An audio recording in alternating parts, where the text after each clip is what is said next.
Cerita hacker tergila Indonesia yang kita tahu. Pertama nih gue ada sebuah cerita nih, ini pasti Mas tahu deh. Yaitu adalah cerita dari seseorang yang bisa menggeser satelit. Menggeser satelit yang segede gitu bisa digeser sama dia. Nah, orang ini bernama Jim Giovedi ya kan. Jadi dia adalah seorang white hat hacker yang waktu itu sempat ngehack satelit Indonesia 2 biji sama satelit Cina 1 biji. Tapi karena pemerintahan Cinanya itu juga minta juga buat dihack untuk uji keamanan gitu ya. Akhirnya ya udah dia berhasil, dia bisa mengubah arah satelit tersebut, bahkan menggeser satelit tersebut yang ada di luar angkasa sana kan. Hebatnya orang ini ternyata lulusan SMA son. Tapi dia diakui dunia son. Karena belajar hacking itu ternyata kebanyakan otodidak ya, masih belajar hacking ya. Kebanyakan sekarang itu emang yang di industri saat ini sih belajar otodidak. Jadi kebanyakan otodidak ya. Banyak yang belajar di warnet juga gitu ya Mas ya. Ya kebanyakan belajar di warnet. Warnet itu salah satu pembuka pintu itu. Gue ada juga nih kali ini, tapi bukan white, ini black ya.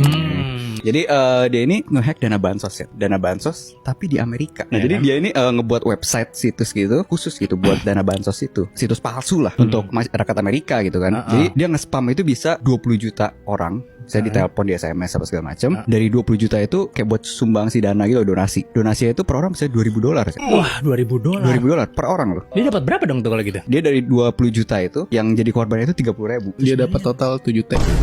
Oh, lebih lagi. 7 T. Gila. Karena mungkin ada yang ditutup-tutupin, maksudnya malu, ketahuan mungkin gitu juga kali ya. Dan itu orang Indonesia. Iya, makanya gila banget ya. Jadi 2 orang ternyata kan pelakunya, dan udah ditangkap sih katanya sih. Orang Jawa Timur. Orang Jawa Timur. Jadi yang satu lulusan SD, yang satu lagi SMK. Jadi yang satu yang bikin situsnya, yang satu yang spam 20 juta orang itu. Dan itu gak mesti masuk pemerintahan ya, maksudnya buat nyolong duit bansos kayak gitu. kan udah nggak ada tadi.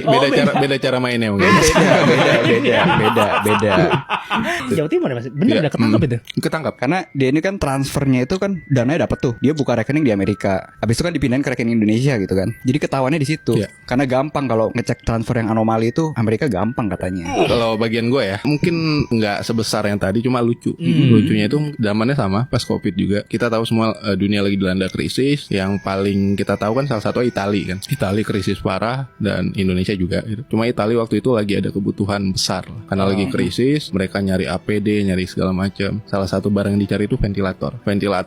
Terus mereka nyarilah. Jadi perusahaan di Italia nyari ke Cina. Ketemu, komunikasi. Di tengah-tengah komunikasinya dicegat terus diganti rekeningnya. Jadi disuruh transfer ke rekening Mandiri Syariah. Gila, Mandiri Syariah. Rekening Mandiri Syariah totalnya itu sekitar 58 M. 58 miliar dan pelakunya itu orang Banten. Jadi lucunya itu lu ngerampok terus ke rekeningnya itu rekening Mandiri Syariah. Gila.